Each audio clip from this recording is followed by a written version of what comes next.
Welcome back, students. So, today we are going to start our next topic, that is a vacuum flask, जो हम हमारा house hold एक item है जिसको हम हाउस होल्ड घरों में यूज़ करते हैं टू कीप आवर वाटर, या फिर अगर कोई भी चीज़ मिल्क है, या फिर it could be the water also, जो कि ज़्यादा समय तक हमने अगर उसको गर्म रखना है तो हम वैक्यूम फ्लास्क या फिर थर्मोस फ्लास्क में रखते हैं।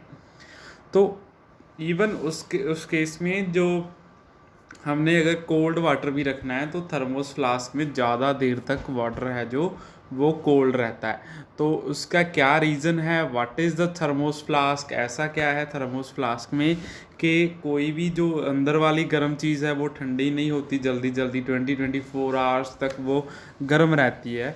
And what is the functioning के उसमें क्या क्या चीज़ें लगी होती हैं जिसकी वजह से हीट ट्रांसफ़र नहीं हो पाती।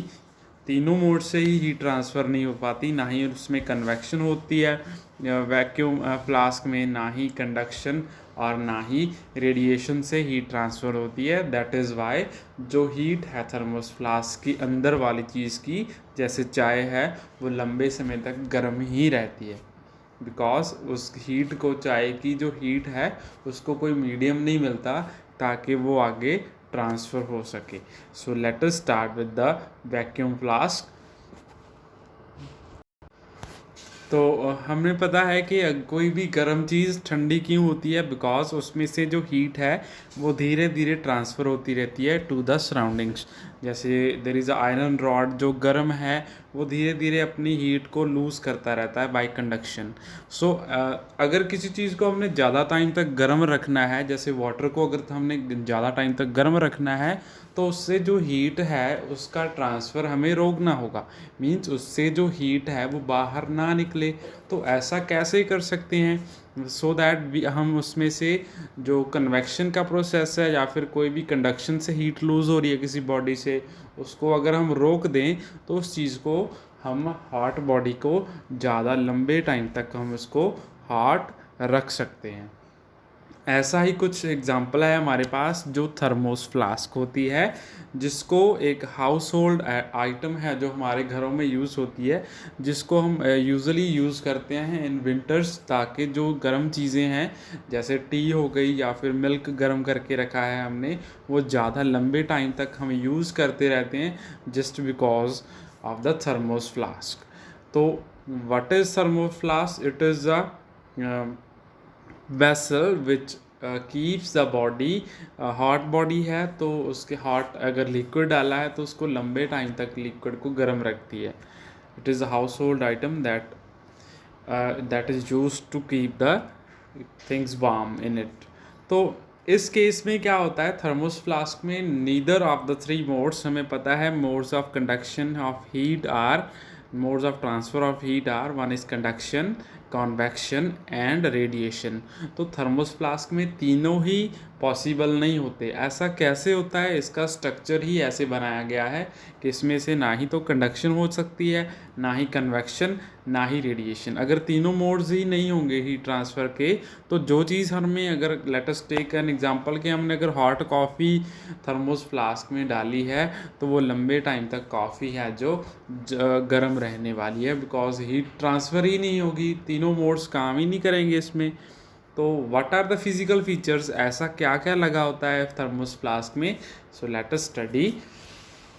फर्स्ट थिंग इज कि जो थर्मोस फ्लास्क होती है वो डबल वॉल्ड ग्लास लगा होता है, कांच लगा होता है जिसकी दो लेयर्स होती हैं। These are the two layers, one is this layer, उसके बीच में थोड़े से गैप के बाद फिर से एक लेयर होती है ग्लास की जो बिल्कुल एंड से बिल्कुल बंद होती है, और इनके बीच में जो स्पेस बचती है उसमें वैक्यूम होता है। मीन्स उसमें कोई एयर नहीं होती, कुछ भी नहीं होता। जो बीच वाली ये स्पेस है टू लेयर्स में, उसमें कुछ भी एयर वगैरह, कुछ भी गैस फिल नहीं होती, there is a complete vacuum. And जो इनर लेयर होती है, जो आप ये वाली लेयर देख रहे हो जो मैंने पहले बनाई थी, इसको कोट किया होता है बाय द सिल्वर। सिल्वर हमें पता है इट रिफ्लेक्ट्स द रेडिएशंस, जो भी रेडिएशन पड़ती हैं उनको वापस रिफ्लेक्ट बैक करवा देता है। तो इसीलिए जो अंदर वाली लेयर है उसको कोट किया होता है। This layer I am talking about, it is coated with the silver. Silvered किया होता है इस कांच की जो अंदर वाली लेयर है। इसको क्यों किया होता है वो हम वर्किंग में स्टडी करेंगे। And next is the mouth of the flask is closed with the कॉक। जो ऊपर वाला माउथ हो गया जहाँ से हम कोई चीज़ डालते हैं अंदर, वो कम्प्लीटली इंसुलेटर से बना होता है। Insulator bad conductors of heat होते हैं जिनमें से हीट बिल्कुल भी पास नहीं हो सकती।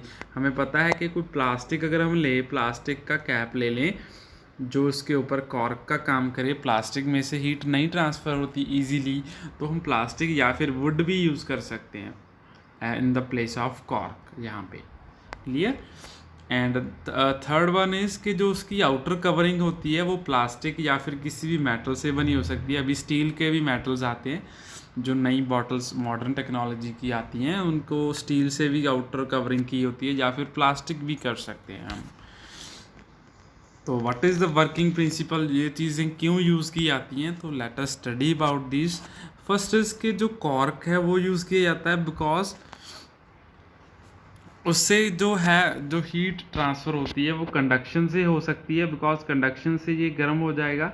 बट वी नो दैट जो प्लास्टिक है उसमें हीट कंडक्ट नहीं करता। प्लास्टिक मीन्स अगर कोई चीज़ गर्म है वो आगे हीट पास नहीं होगी if we are using plastic in the cork. तो बाहर हीट नहीं आने देता कॉर्क है जो उसका कैप है बॉटल का, तो इसीलिए उसको प्लास्टिक से बनाया जाता है। So this is the first thing, this is the first point also in our working principle, that is the glass cork reduces the heat loss or gain by conduction। means कोई भी heat अंदर है जो bottle के कांच में fill की हुई है इस प्लेस के अंदर, वो बाहर भी नहीं जा पाएगी, ना ही बाहर की जो कोल्डनेस है वो अंदर आ पाएगी। नेक्स्ट इज वैक्यूम क्यों बनाया जाता है। हमने पढ़ा था कि दो सिल्वर डबल वॉल्ड जो स्ट्रक्चर है थर्मोस फ्लास्क का, उसके बीच में ये वाला जो पार्ट है इसमें वैक्यूम होता है सारे पार्ट में। तो वाई इज़ देयर वैक्यूम, क्योंकि वी नो दैट जो कन्वेक्शन है उसको मीडियम चाहिए। For convection to take place there should be liquid या फिर गैस फिल्ड होना चाहिए, ताकि कन्वेक्शन होगी। तो अगर हमने सेपरेट ही कर दिया हमारा जो चैम्बर है जिसमें कॉफ़ी पड़ी हुई है उसको बिल्कुल एयर से अलग ही कर दिया वैक्यूम फिल करके, तो what will happen that there will be no conduction, no convection taking place. तो कन्वेक्शन क्या हो गई, रुक जाएगी, there will be no convection, convection भी नहीं हो पाएगी। नेक्स्ट इज जो हमने पढ़ा था कि जिसकी जो अंदर वाली लेयर होती है उसको सिल्वर से कोट किया होता है। सिल्वर से क्यों करते हैं, बिकॉज जो सिल्वर होता है it reflect back the radiations, reflect जितनी भी रेडिएशंस इसके ऊपर आएंगी, जितनी भी रेडिएशंस, इस लेयर की बात कर रहा हूँ मैं, इस लेयर के ऊपर जितनी भी बाहर से रेडिएशन पड़ती हैं वो सारी रिफ्लेक्ट बैक हो जाती हैं। मीन्स वो भी एंटर नहीं कर पाती into the inner chamber of the thermos flask. So that is why जो हमारा अंदर वाला जो पार्ट है वो जैसा है वैसा ही रहता है, ना ही अंदर का जो हॉटनेस है वो बाहर आ पाती है। अंदर की अगर हॉटनेस बाहर आएगी तो there is a silver coating जो उसको वापस हीट को वापस ही इन द बॉटल चली जाएगी। Clear.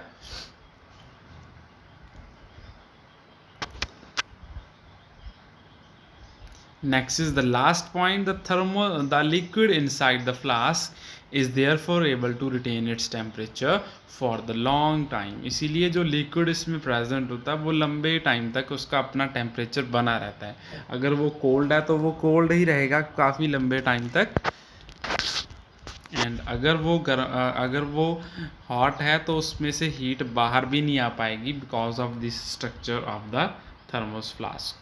So this is it for the thermos flask. In the next video we will discuss about the practice zones of this chapter, and after that we will study about discuss the checkpoint section extra questions. So this is it for our chapter. So thanks for watching.